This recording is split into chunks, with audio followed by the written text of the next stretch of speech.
जय हिंद साथियों, नमस्कार। मैं सूरज कश्यप आपकी का स्वागत करता हूं सूरज लर्निंग सेंटर में। आज मेरा छठा अध्याय सर्वनाम। हमने आपको संज्ञा तक पढ़ा दिया था। इसके बाद आज छठा अध्याय संज्ञा सर्वनाम। सर्वनाम पढ़ते हैं, इसके कितने भेद होते हैं। आखिर एग्जाम में सबसे ज्यादा यही क्वेश्चन यहाँ से एक दो क्वेश्चन मिलते हैं। यूपी पुलिस में 2 क्वेश्चन यहाँ से था। निजवाचक सर्वनाम में यूपी पुलिस में जो 60,244 वैकेंसी हो चुकी है। आइए पढ़ते हैं सर्वनाम किसे कहते हैं। आप लोग अच्छे से नोट्स बनाइएगा कि दोबारा बेर बेर पढ़ना ना पड़े। एक बार हिंदी पढ़ो, उसके बाद खल्लास। हेडिंग डाल लीजिए सर्वनाम। इसकी परिभाषा क्या होती है आप लोग लिखिए यहाँ पे परिभाषा।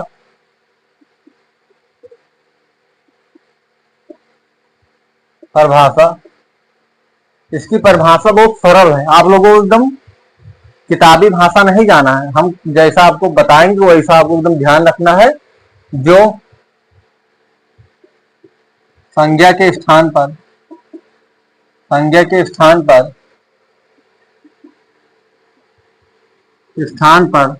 प्रयुक्त होकर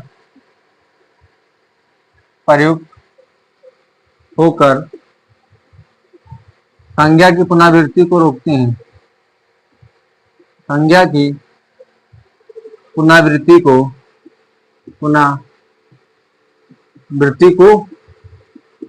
रोकते हैं। संज्ञा की पुनरावृत्ति को रोकते हैं। जैसे आप लोग यहाँ तक समझ में आ गया होगा कि इसकी परिभाषा क्या होती है।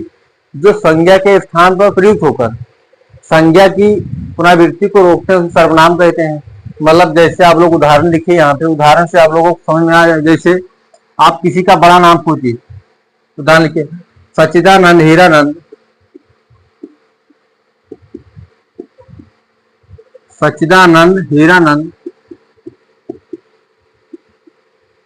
वात्स्यन अज्ञे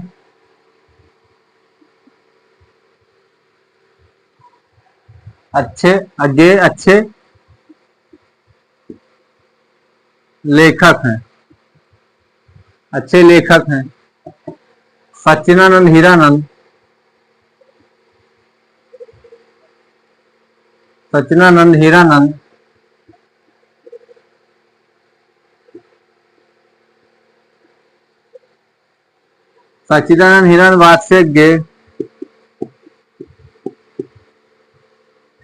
वात्स्य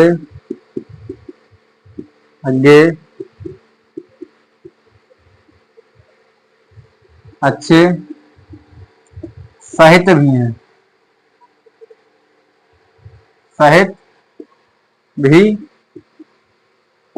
अच्छे साहित्य भी हैं। आप लोग इस उदाहरण से क्या समझे। सच्चिदानंद हीरानंद वात्स्यज्ञ अच्छे लेखक हैं। सच्चिदानंद हीरानंद वात्स्यज्ञ अच्छे साहित्य भी हैं। मतलब आप लोग क्या समझे। यहाँ पे सच्चिदानंद हीरानंद एक बड़ा नाम है। इनका यहाँ पे शब्द में 2 बार आया है। जैसे यहाँ भी सच्चिदानंद हीरानंद आया है, यहाँ पर भी और यहाँ पर भी, यहाँ से यहाँ तक। तो ये शब्द बहुत बड़ा हो गया। इसलिए सर्वनाम क्या होता है। सर्वनाम छोटे शब्दों में बताना। जैसे आप कैसे यहाँ पे इसको मिटा दीजिए। जैसे सच्चिदानंद हीरानंद को आप लोग यहाँ से इसको मिटा दीजिए। उसके बाद क्या लिखे। सच्चिदानंद हीरानंद वात्स्यज्ञ अच्छे लेखक है। वह यहाँ पर लिख लीजिए यह अच्छे साहित्य भी हैं। यह किसको दर्शाता है। सच्चिदानंद हीरानंद को ही अभी दर्शाता है, क्योंकि यह एक निश्चित सर्वनाम है। निश्चित सर्वनाम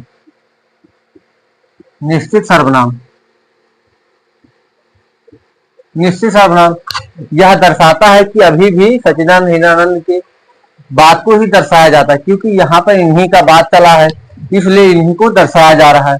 आप लोग समझ गए होंगे कि हम सर्वनाम का प्रयोग कहाँ करते हैं, क्यों उसका प्रयोग किया जाता है। आप लोग एक यहाँ तक आप लोग बताए कि यहाँ तक आप लोगों को समझ में आ गया कि नहीं। इसके बाद आप लोग एक उदाहरण और ले लीजिए, उसके बाद और एकदम क्लियर हो जाएगा।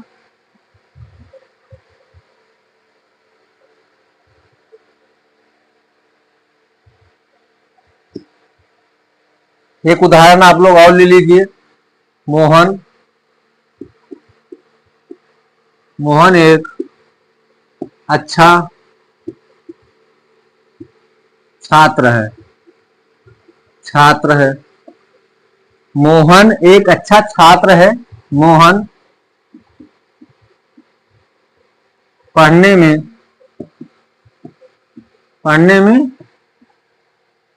तेज है। पढ़ने में, वह पढ़ने में तेज है। आप लोग यहाँ क्या समझे? यहाँ पे मोहन, अब मोहन क्या है? मोहन हमने आपको बस सारा संज्ञा पढ़ा दिया। मोहन एक व्यक्तिवाचक संज्ञा है। व्यक्तिवाचक संज्ञा है। व्यक्तिवाचक संज्ञा है और ये भी व्यक्तिवाचक संज्ञा है। यहाँ पे मोहन का दो बार प्रयोग हो। कैसे? मोहन एक अच्छा छात्र है, मोहन पढ़ने में तेज है। और मोहन के जगह पे वह लगा देंगे। वह एक निश्चित सर्वनाम है। निश्चित सर्वनाम है जो निश्चित वस्तु को दर्शाता है। निश्चित सर्वनाम है। जैसे मोहन एक अच्छा छात्र है, वह पढ़ने में तेज है। वह पढ़ने में तेज है या होशियार है, या तेज लिख लीजिए या होशियार लिख लीजिए। पढ़ने में तेज या होशियार लिख लीजिए, वो भी चलता है, मतलब सही है। तेज है, पढ़ने में तेज है। आप लोग समझ गए कि हम सर्वनाम का प्रयोग कहाँ करते हैं। यहाँ पे सर्वनाम का प्रयोग हुआ तो यह किसको दर्शाता है? अभी मोहन को दर्शाता है, क्योंकि मोहन एक करता है, इसको मतलब वह इसके लिए ही प्रयोग हुआ। जैसे मोहन एक अच्छा छात्र है, वह पढ़ने में तेज है, तो वह मोहन के लिए ही प्रयोग हुआ। आप लोग इसका मतलब समझ गए होंगे कि सर्वनाम किसे कहते हैं। इसके बाद हम चलते हैं इसके भेद पर। इसके भेद पर हम चलते हैं।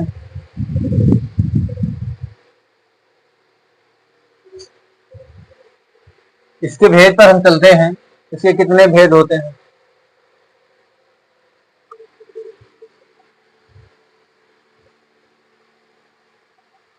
आप लोग हेडिंग डाल लीजिएगा, सर्वनाम के भेद। सर्वनाम के भेद। सर्वनाम के भेद 6 होते हैं। 6 होते 6 होते हैं। 6 कौन कौन होते हैं? आप लोग एक नंबर पर डाल लीजिएगा, पुरुषवाचक सर्वनाम। पुरुषवाचक सर्वनाम। पुरुषवाचक सर्वनाम। 2 नंबर पर डाल लीजिएगा आप लोग निश्चितवाचक सर्वनाम। निश्चितवाचक सर्वनाम। निश्चितवाचक सर्वनाम। 3 नंबर पर अनिश्चितवाचक सर्वनाम।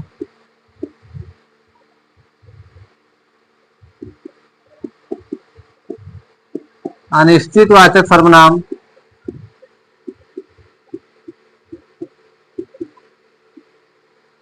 चौथे नंबर पर संबंधवाचक सर्वनाम। प्रश्नवाचक सर्वनाम। प्रश्नवाचक सर्वनाम। प्रश्नवाचक सर्वनाम। 5वें नंबर पर निजवाचक सर्वनाम। निजवाचक सर्वनाम। 6ठे नंबर पर संबंधवाचक सर्वनाम। संबंधवाचक सर्वनाम। आप लोग बताइएगा 2 2 4 2 6। आप लोगों को यहाँ तक समझ में आ गया कि हम सर्वनाम के कितने भेद होते हैं। सर्वनाम के आपको भेद पूछे तो आपको 6 बताना है। कौन कौन? पुरुषवाचक सर्वनाम, निश्चितवाचक सर्वनाम, अनिश्चितवाचक सर्वनाम, संबंधवाचक सर्वनाम, निजवाचक सर्वनाम और प्रश्नवाचक सर्वनाम। आपको ये 6 बताना है जो लिखा है। अगर आपसे पूछ ले पुरुषवाचक सर्वनाम के कितने भेद होते हैं, पुरुषवाचक सर्वनाम के, तो इसके 3 होते हैं। कौन कौन 3 होते हैं? उत्तम पुरुषवाचक, उत्तम पुरुषवाचक, उत्तम पुरुषवाचक, मध्यम पुरुषवाचक, मध्यम पुरुषवाचक, मध्यम पुरुषवाचक, अन्य पुरुषवाचक। अन्य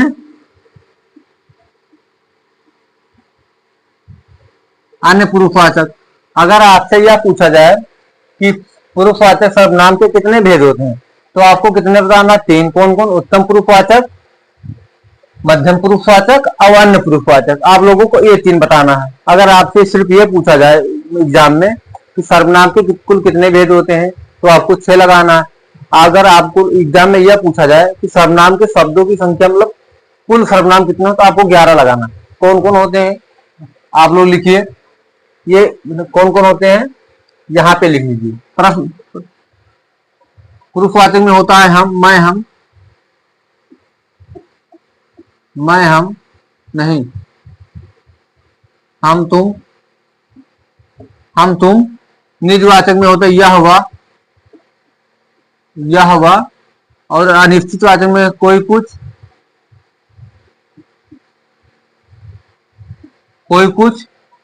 प्रश्नवाचक में होते कौन क्या। और निजवाचक में होते स्वयं। और संबंधवाचक में जो सो। तो कितने हो गए, 2 तो 4 2 6 2 8 2 10 11 है कुल शब्दों की संख्या। सर्वनाम पूछिए आपके कुल मतलब सर्वनाम के कुल शब्दों की संख्या कितनी होती, तो आप लोगों को बताना है 11। अगर आप लोगों को एग्जाम में पूछ लिया जाए कि कौन सा सर्वनाम है, तो आपको कौन बताना है, या प्रश्नवाचक सर्वनाम है जिसमें प्रश्न पूछा जाता है, प्रश्नवाचक सर्वनाम है। आप लोगों को ऐसे बताना है। जैसे आप लोगों को कहीं एग्जाम में पूछा जाए कि यह कौन सा सर्वनाम है, यह, तो यह एक निश्चित सर्वनाम है, तो निश्चित वस्तु का बोध कराता है, निश्चित वस्तु का बोध कराता है। और स्वयं का होता है, आप और लिख लीजिए, आप स्वतः। ये एग्जाम में मिले तो जानो ये है स्वयं, आप, स्वतः, मतलब जो स्वयं काम करे। जैसे मैं बर्तन धो लूंगा, मैं खाना बना लूंगा, जैसे मतलब इसका एक ही भेद होता है स्वयं। आप या मतलब एक ही मिलेगा, आप नहीं स्वयं मिलेगा तो आप नहीं, और स्वतः मिलेगा तो ये नहीं मिलेगा, एक ही मिलेगा। आप लोग समझ गए होंगे कि कौन कौन होते हैं, आप लोग ये समझे। और इसके बाद यह लिख लीजिए,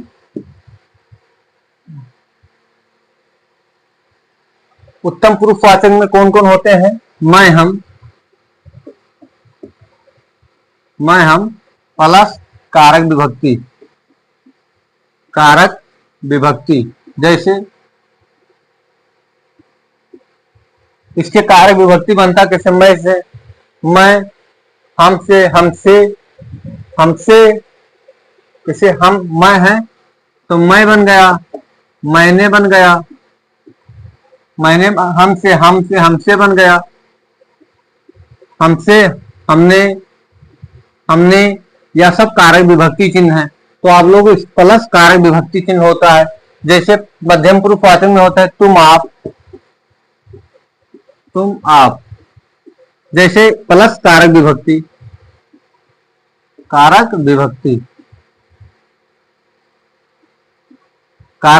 जैसे तुमसे, तुमने, तुमको, और आपसे, अपना, यह सब होता है। अन्य में ये हुए प्लस कारक विभक्ति,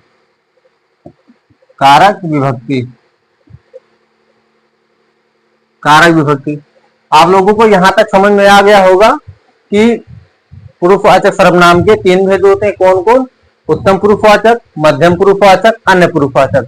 उत्तम पुरुषवाचक में कौन कौन विभक्ति चिन्ह होते हैं, मैं, हम प्लस कारक विभक्ति, हमने आपको बताया। फिर मध्यम पुरुषवाचक में तुम आप कारक विभक्ति होता है, इसके बाद हमने बताया कारक विभक्ति चिन्ह होता है। फिर अन्य पुरुषवाचक में ये हुए और कारक विभक्ति।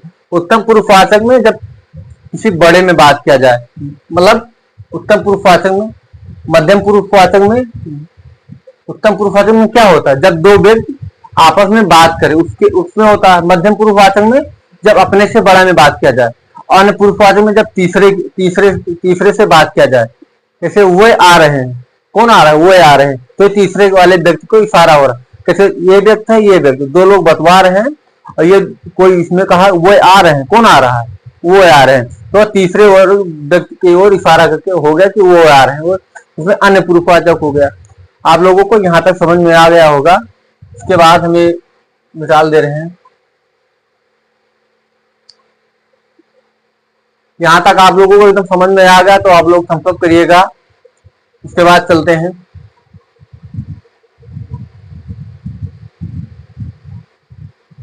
एक बार हम आपको रिवीजन करा दे रहे हैं कि आप लोग भूलना मत, कि भूल जाओ। पुरुषवाचक में हमने आपको कौन सा कारक विभक्ति बताया था? मैं हम, मैं हम, मैं हम बताया था। निश्चित वाचक सर्वनाम में कौन सा था? आप लोग बताइए। निश्चित वाचक में यह वह, यह वह। अनिश्चित सर्वनाम में कौन था? कोई कुछ,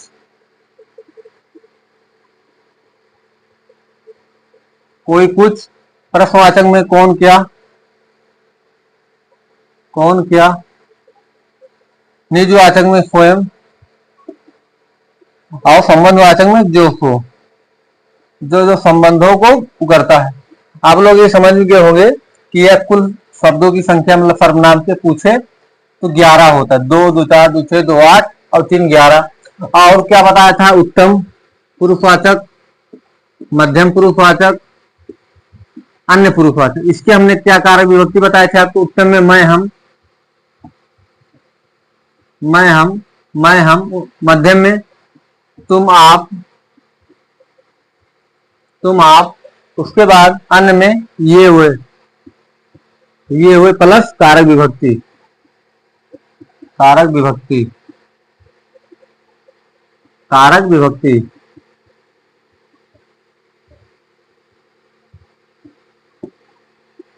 कारक विभक्ति,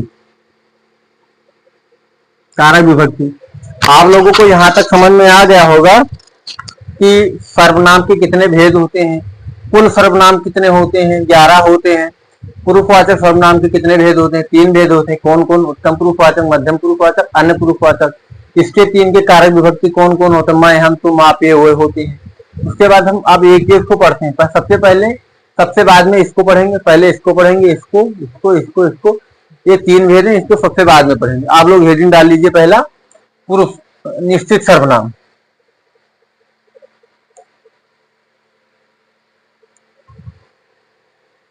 निश्चित सर्वनाम।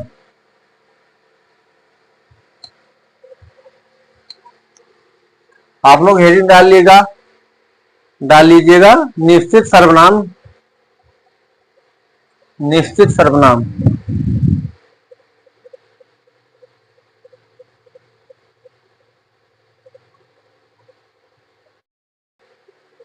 आप लोग हेडिंग डाल लीजिएगा।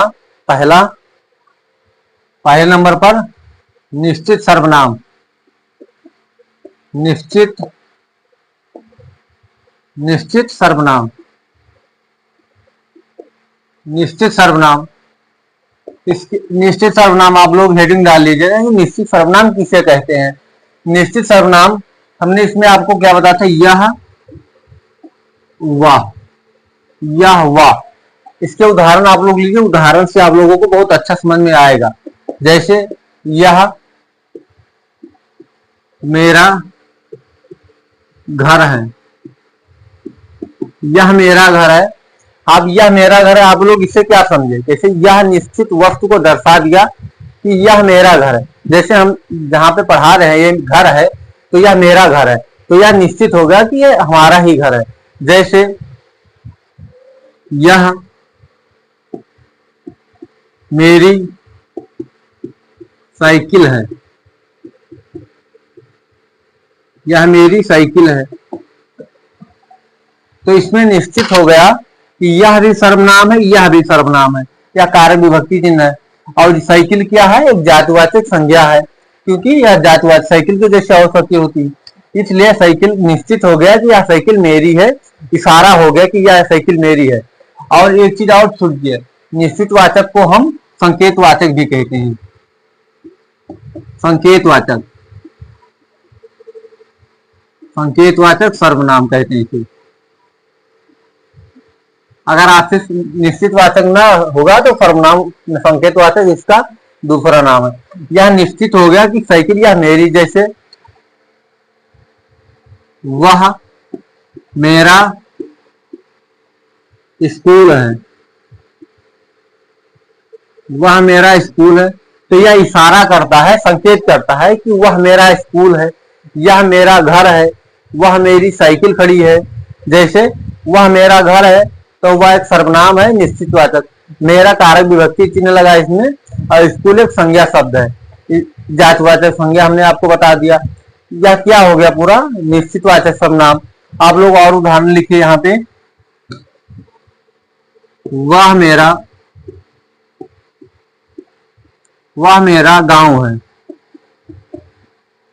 वह मेरा गांव है, वह मेरा गांव है। तो वह मेरा गांव है तो निश्चित हो गया कि वह मेरा गांव है, इशारा संकेत हो गया। आप लोग यहाँ तक समझ में, एक उदाहरण देते हैं आप लोग, और उदाहरण लीजिए, यह मेरा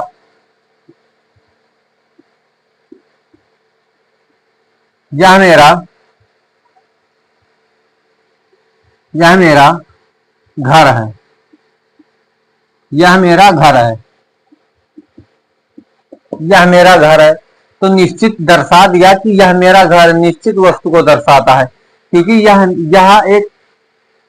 यह सर्वनाम है, संज्ञा है, ये दोनों सर्वनाम है, क्योंकि और इसको दर्शाता है एकदम निश्चित यह मेरा घर है।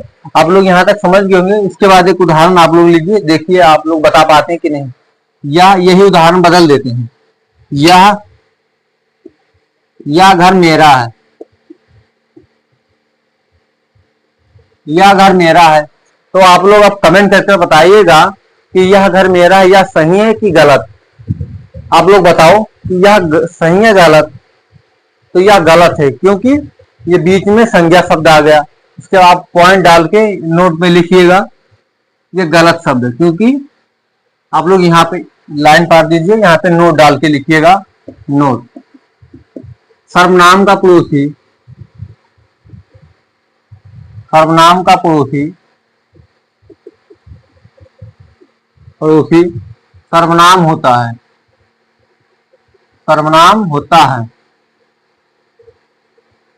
सर्वनाम का पड़ोसी सर्वनाम होता है। अगर जैसे यहाँ पे आप लोग देखिएगा, यह भी सर्वनाम है, यह भी सर्वनाम है।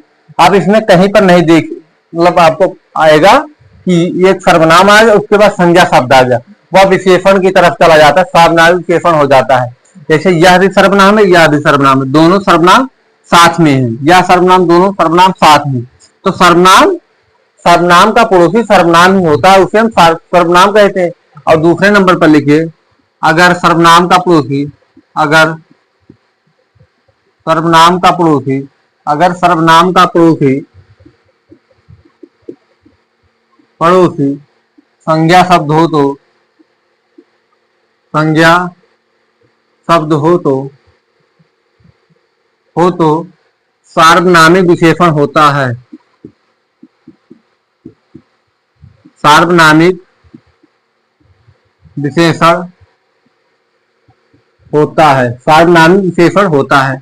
जैसे आप लोग इससे, या विशेषण का एक मतलब उसमें आता है, अगर सर्वनाम का पड़ोसी संज्ञा शब्द हो तो सार्वनामिक विशेषण होता है। जैसे आप लोग यहीं यहीं से उदाहरण यहाँ पे ले लीजिए, जैसे यह मेरा घर है, यह मेरा घर है, तो इसे पढ़ लीजिए, यह घर मेरा है, यह घर मेरा है, यह घर मेरा है, यह साइकिल मेरी है, यह साइकिल, यह साइकिल मेरी है, यह साइकिल मेरी। जैसे यह एक सर्वनाम है, सर्वनाम का पड़ोसी संज्ञा शब्द है। हमने आपको पहले संज्ञा पढ़ा दिया, संज्ञा पहचाना कैसे जाता है। संज्ञा आप जो प्राकृतिक में देख रहे सब संज्ञा है। एक यह जातिवाचक संज्ञा है। अगर सर्वनाम का पड़ोसी संज्ञा शब्द है तो किसमें चला जाता है, सार्वनामिक विशेषण में चला जाता है। अगर अगर, अगर यह नहीं है, अगर सर्वनाम का पड़ोसी सर्वनाम है तो वह सर्वनाम है, और सर्वनाम का पड़ोसी संज्ञा शब्द है तो वह सार्वनामिक विशेषण हो जाता है। आप लोगों को पता हो, अब एकदम क्लियर हो गया कि निश्चितवाचक सर्वनाम किसे कहते हैं।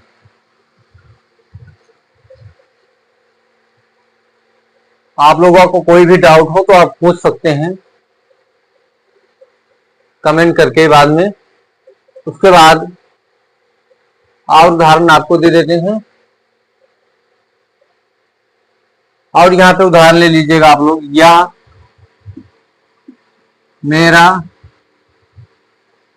मेरा गाड़ी है, यह मेरी गाड़ी है,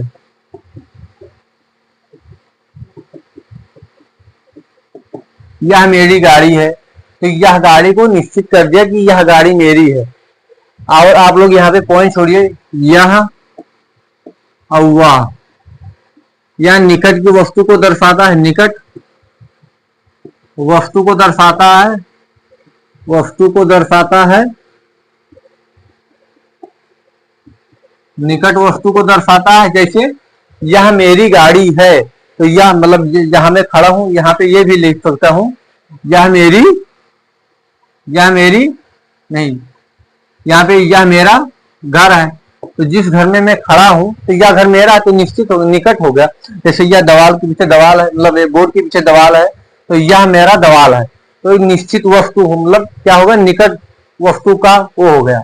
और वह या दूर वस्तु को दर्शाता है, दूर वस्तु को दर्शाता है, दूर वस्तु को दर्शाता है, दूर वस्तु को दर्शाता है। जैसे इससे आप क्या, वह मेरा घर है, वह मेरा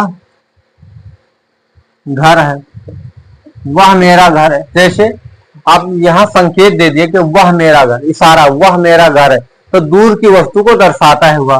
वह किसको दर्शाता है, दूर की वस्तु को दर्शाता है। और यह पास की वस्तु को दर्शाता है, निकट या पास लिख लीजिए, पास की वस्तु को दर्शाता है, निकट दूर वस्तु को दर्शाता है। आप लोगों को निश्चित सर्वनाम समझ में आ गया होगा। इसके बाद हम चलते हैं अनिश्चित सर्वनाम किसे कहते हैं।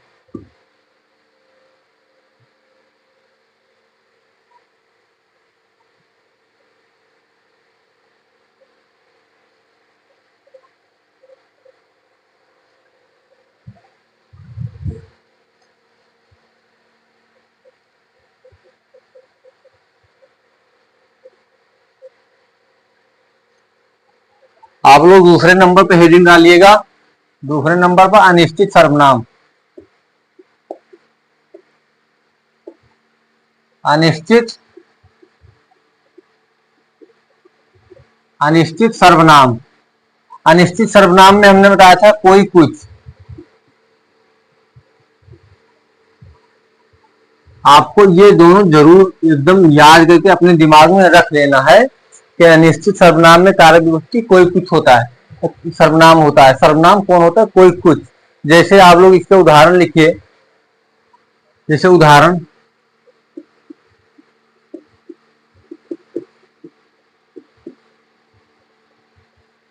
बाहर कोई खड़ा है,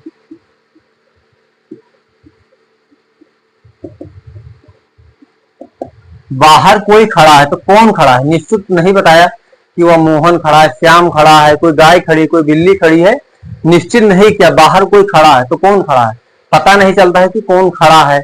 आप उदाहरण लीजिए, दूध में कुछ गिर गया, कुछ गिर गिर गया, क्या गिर गया, मच्छी गिर गया, माटी गिर गया, या मोबाइल गिर गया, क्या गिर गया, कोई पता नहीं चलता है कि दूध में क्या गिर गया है। इसके बाद आप लोगों को एकदम समझ, कुछ गिर गया, कुछ क्या गिर गया, थोड़ा गिरा, बहुत गिरा। जैसे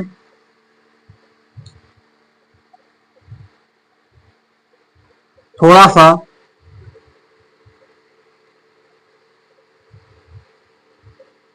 बाहर गेट पर कोई खड़ा है, बाहर गेट पर कोई खड़ा है,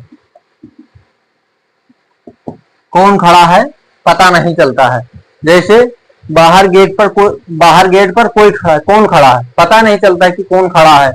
आप लोग यहाँ, इसके बाद कोई और कुछ यहाँ पे लिख लीजिए, कोई और कुछ। कोई सजीव वस्तु के लिए बोध होता है, सजीव वस्तु का बोध कराता है, सजीव वस्तु का बोध कराता है, सजीव वस्तु का बोध कराता है। और कुछ निर्जीव वस्तु के लिए बोध कराता है, निर्जीव वस्तु का बोध कराता है, निर्जीव वस्तु का बोध कराता है। जैसे सजीव वस्तु का बोध कराता है कोई। जैसे कोई गेट पर खड़ा है तो कौन खड़ा है? कोई प्राणी ही खड़ा है। जैसे कोई कुत्ता खड़ा तब भी प्राणी ही सजीव है, कोई बिल्ली खड़ी, कोई आदमी खड़ा, कोई गाय खड़ा तब भी वो सजीव है। और कुछ निर्जीव, जैसे दूध में कुछ गिर गया, क्या गिर गया? मक्खी या कोई करकट कंकड़ गिर गया तो निर्जीव चीज है, निर्जीव चीज है। अब लोग यहाँ तक समझ में आ गया होगा कि हम अनिश्चित सर्वनाम किसे कहते हैं। इसका और उदाहरण आप लोग ले लीजिएगा। और उदाहरण,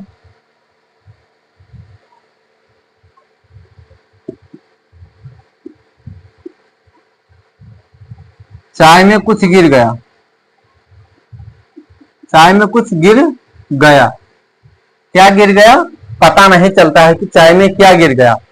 एकदम आपको कैसे आपने सर्वनाम पढ़ा दिया, आपको मतलब पढ़ा देंगे, उसके बाद आप लोगों को एकदम दिमाग में यह रखना है कि सर्वनाम में कैसे, अनिश्चित सर्वनाम में यह होता है कि किसी वस्तु का बोध नहीं होता है। जैसे जैसे गेट पर कोई खड़ा है, ये गेट है और कोई व्यक्ति है या बिल्ली घोड़ा, तो कोई खड़ा, कौन खड़ा? अनिश्चित है, पता नहीं चलता है कि गेट पर कौन खड़ा है। और इसके बाद हम अपने तीसरे चलते हैं, तीसरे पर। हमने आपको दो सर्वनाम पढ़ा दिया, जिसमें हमने आपको पढ़ाया पहला निश्चित सर्वनाम, दूसरा पढ़ा अनिश्चित सर्वनाम। इसके बाद हम तीसरे अपने चलते हैं प्रश्नवाचक सर्वनाम पे। आप लोग हेडिंग डाल लीजिएगा तीसरे नंबर पर प्रश्नवाचक सर्वनाम।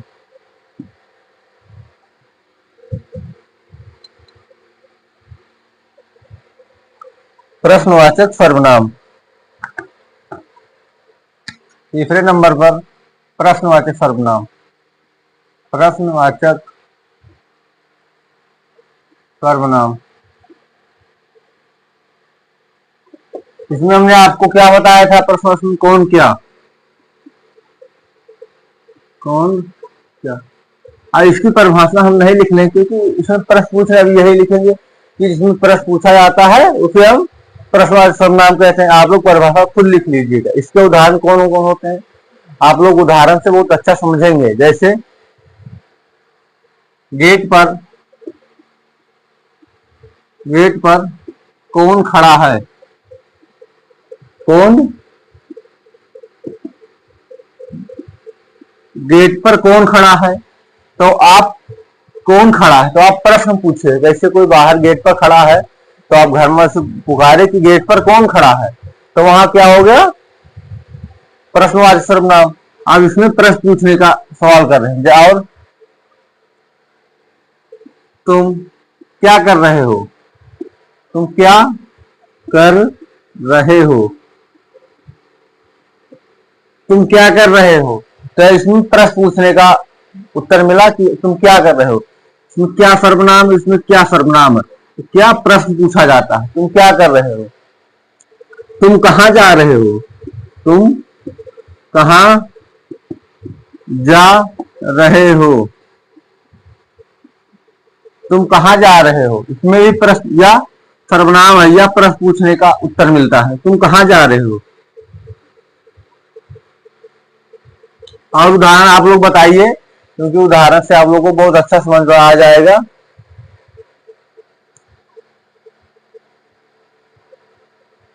तुम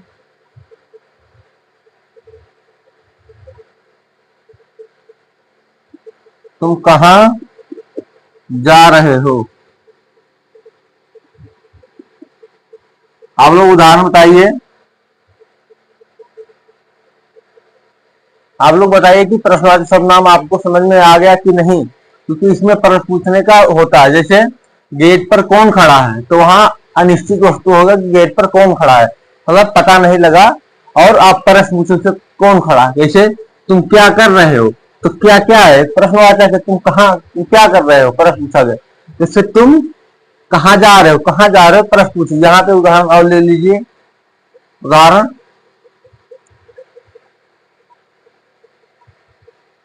तुम कौन हो? तुम कौन हो, तो कौन हो पता नहीं चला।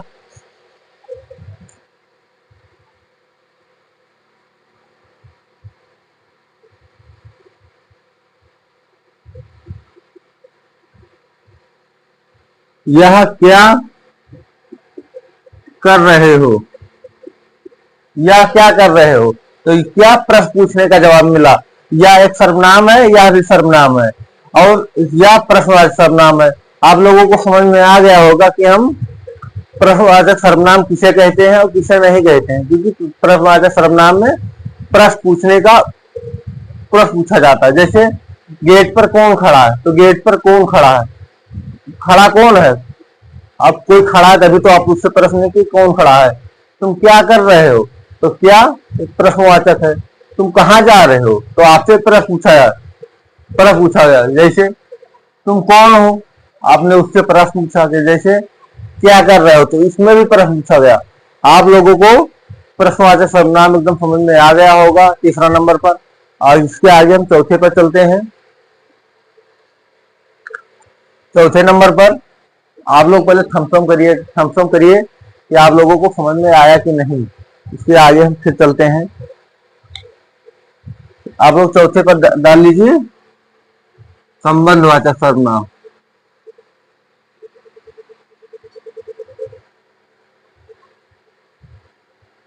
संबंधवाचक सर्वनाम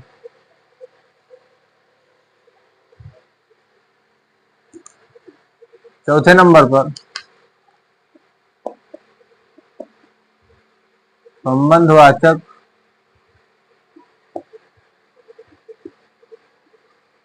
सर्वनाम। इसमें हमने आपको बताया था जो को दो उपवाक्यों को जोड़ता है, दो उपवाक्यों को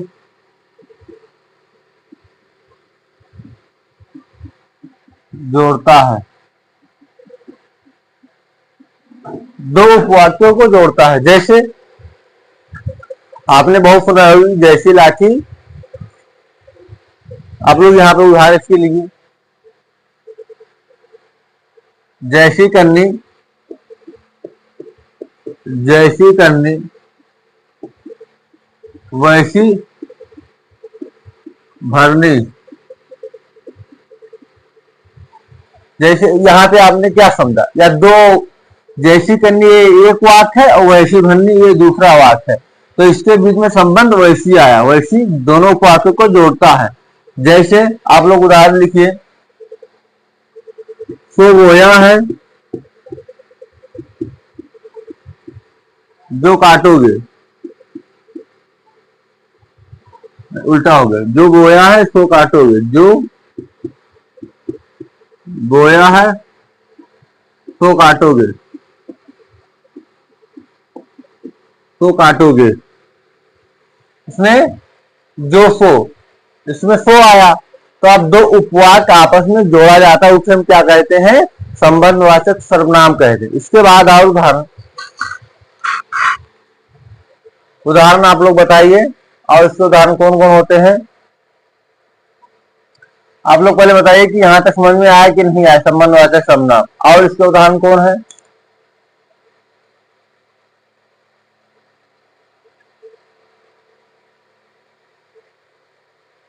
आप लोग और बताइए कि इसके उदाहरण कौन कौन से हैं। आप लोगों को वीडियो अच्छा लगे तो अपने संबंधवाचक सर्वनाम पे चलते हैं। थोड़ा इशू आ गया था, इसकी वजह से वीडियो रुक गया था। अब संबंधवाचक सर्वनाम अपने चौथे सर्वनाम पे चलते हैं। इसमें हमने आपको बताया, इसमें जो सो आता है दो उपवाक्य को जोड़ता है। जैसे जैसी करनी वैसी भरनी, या दो उपवाक्य को जोड़ता है। जैसे जो बोया है सो काटोगे, इसमें दो उपवाक्य आपस में जुड़े। जिन्होंने परीक्षा दी है उन्हें परिणाम का इंतजार, उन्हें यहाँ दो वाक्य को, जिन्हें परीक्षा दी है ये एक वाक्य हो गया, और परिणाम का इंतजार है तो इसमें कौन जोड़ा, उन्हें। तो उन्हें एक सर्वनाम है, उन्हें या दो वाक्यों को जोड़ता है। जैसे यहाँ पे देख लीजिए आप लोग, जो करेगा सो भरेगा, तो इसमें सो क्या है, सर्वनाम है, संबंधवाचक, या दोनों वाक्यों को जोड़ता है। इसके बाद जिसका पेन गिरा है वह ले जाएगा, तो इसमें भी दोनों को जोड़ता है आपस में।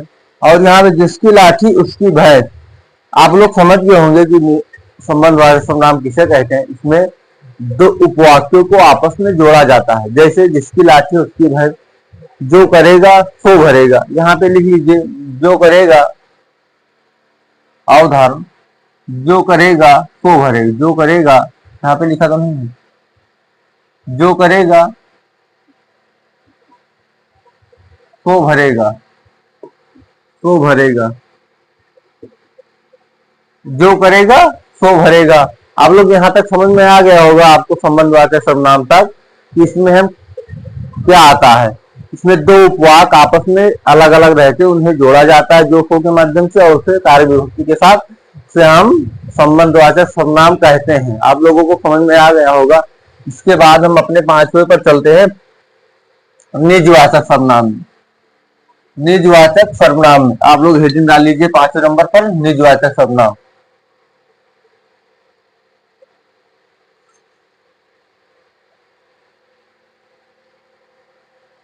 कल हमारा चैप्टर विशेषण का होगा। हेडिंग डाल लीजिए आप लोग 5 नंबर पर, निजवाचक सर्वनाम।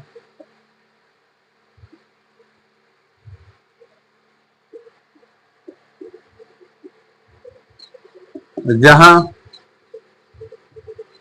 स्वयं, स्वतः, स्वतः बात हो, स्वयं स्वतः बात, इसका मतलब जो खुद का बात, जो मतलब अपने हित में चाहे, वह निजवाचक सर्वनाम। इसके उदाहरण कौन कौन से है?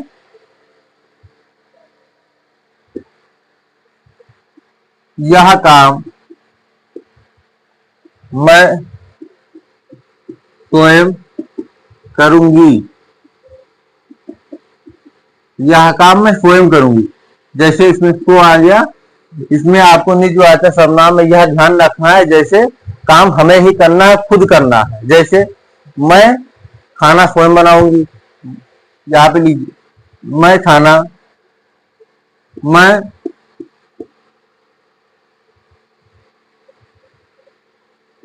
स्वयं काम करूंगी, मैं स्वयं काम करूंगी,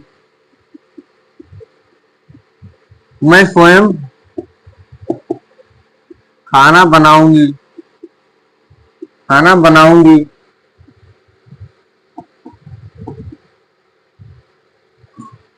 मैं स्वयं खाना बनाऊंगी। इसमें आप भी होता, आप भी लीजिए, मैं स्वयं नहीं, इसमें नहीं होता। एक सेकंड, मैं स्वयं खाना बनाऊंगी, इसमें क्या हुआ? स्वयं खाना, मैं स्वतः ही कह रहा हूँ, मैं स्वयं खाना बनाऊंगी। और इसके उदाहरण, मैं बाजार, मैं खुद, मैं खुद बाजार जाऊंगा, मैं खुद बाजार जाऊंगा, मैं खुद बाजार जाऊंगा। इससे क्या हुआ कि मैं खुद बाजार जाऊंगा, इसमें मैं स्वतः कह रहा हूं कि मैं स्वयं बाजार जाऊंगा, किसी को अन्य को नहीं भेजूंगा। इसके बाद और उदाहरण आप लोग ले लीजिए,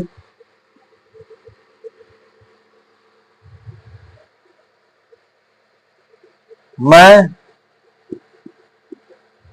स्वतः, मैं स्वतः, मैं स्वतः खाना, मैं स्वतः यह काम कर लूंगा, मैं स्वतः खाना बना, स्कूल चली जाऊंगी, मैं स्वतः स्कूल चली जाऊंगी, चली जाऊंगी, मैं स्वतः स्कूल चली जाऊंगी। तो आप लोगों को समझ में आ गया होगा कि निजवाचक सर्वनाम किसे कहते हैं। निजवाचक सर्वनाम में स्वयं बात हो, स्वयं बात की जाए, स्वयं बात की जाए। जैसे मैं स्वयं खाना बनाऊंगी, मैं स्वयं स्कूल जाऊंगी, मैं स्वयं नहाऊंगी, मैं स्वयं पोछा लगाऊंगी। इसमें निजवाचक सर्वनाम होता है। इसके बाद हम अपने लास्ट पे चलते हैं पुरुषवाचक सर्वनाम के, जिसके 3 भेद होते थे। कौन कौन आप लोगों को पता होगा, हमने बताया था, उत्तम, मध्यम, अन्य पुरुषवाचक। आप लोग हेडिंग डालिए, पुरुषवाचक सर्वनाम का भेद पहला कौन सा? उत्तम पुरुषवाचक।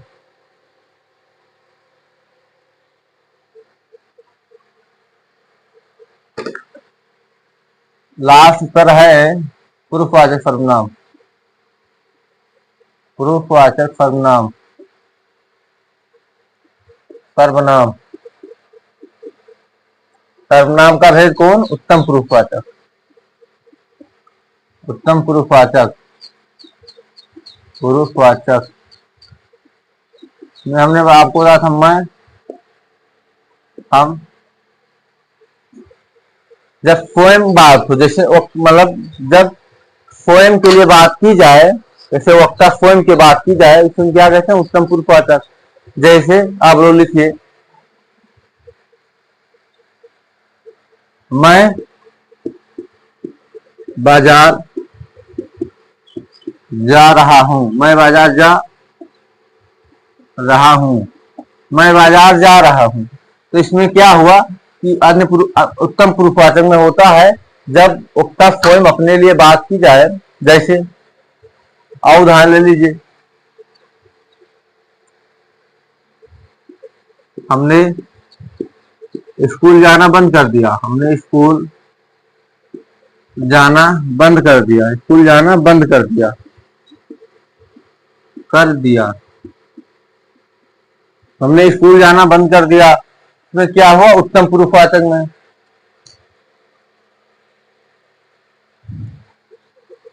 हम स्कूल जाते हैं, हम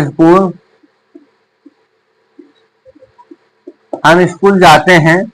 तो इसमें आप समझे कि उत्तम पुरुषवाचक में जब वक्ता स्वयं के लिए बात की जाए वहां उत्तम पुरुषवाचक होता है मैं, हम प्लस इसके कारक विभक्ति चिन्ह, कारक विभक्ति चिन्ह हमने आपको कल अभी बताया था।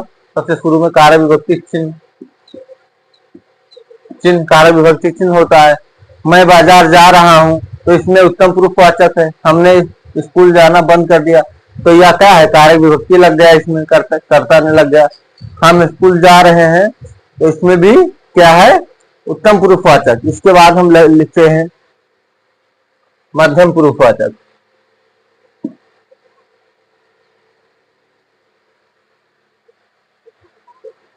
मध्यम पुरुषवाचक,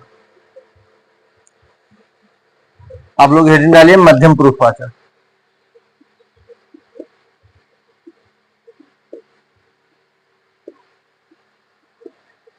पुरुषवाचक इसमें होता है तुम, आप, जब दो श्रोता आपस में बात करें, जब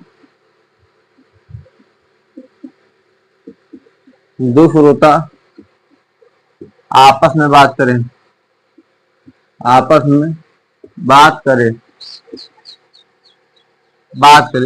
तुम आप इसके कारण है। जैसे इसके पर आप लोग उदाहरण से एकदम समझ जाएंगे। तुम बाजार जा रहे हो, तुम बाजार जा रहे हो, तुम बाजार जा रहे हो, तो इससे क्या हुआ, तुम बाजार जा रहे हो, तो तुम एक क्या है, एक मध्यम पुरुषवाचक है।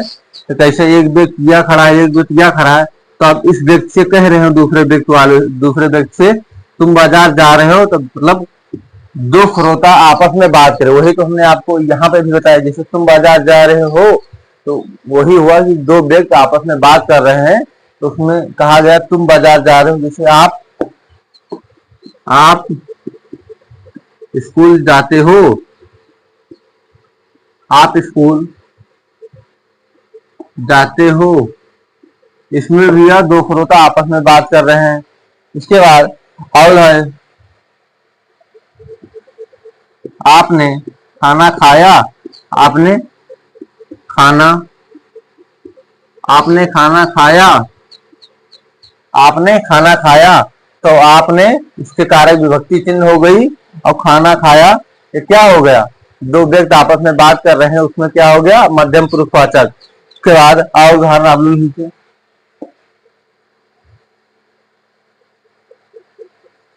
तुमने मुझे पेन दिया, तुमने मुझे पेन दिया, तुमने मुझे पेन, तुमने मुझे पेन दिया, तुमने मुझे पेन दिया, तुमने मुझे पेन दिया। तो इसमें क्या है, मध्यम पुरुषवाचक। मध्यम पुरुषवाचक में जब दो श्रोता आपस में बात करें तो वहां मध्यम पुरुषवाचक होता है। आप लोगों को ये समझ में आ गया होगा। और इसके बाद लास्ट पे चलते हैं आज के टॉपिक पर, अन्य पुरुषवाचक की।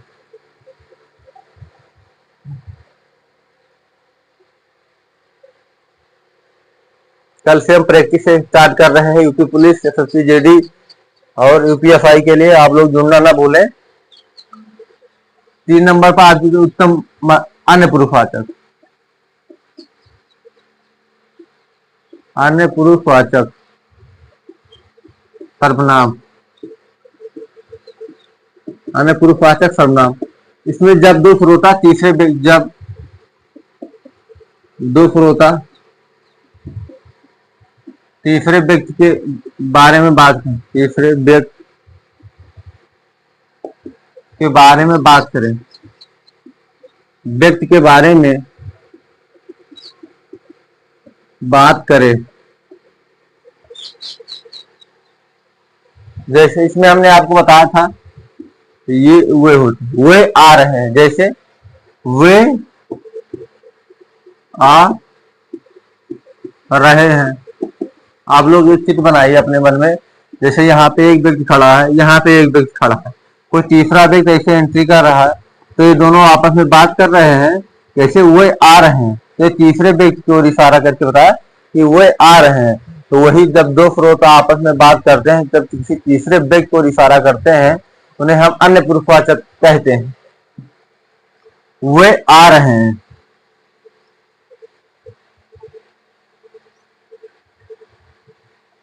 ये स्कूल जा रहे हैं, ये स्कूल जाते हैं, ये स्कूल जाते हैं। उसके बाद उदाहरण,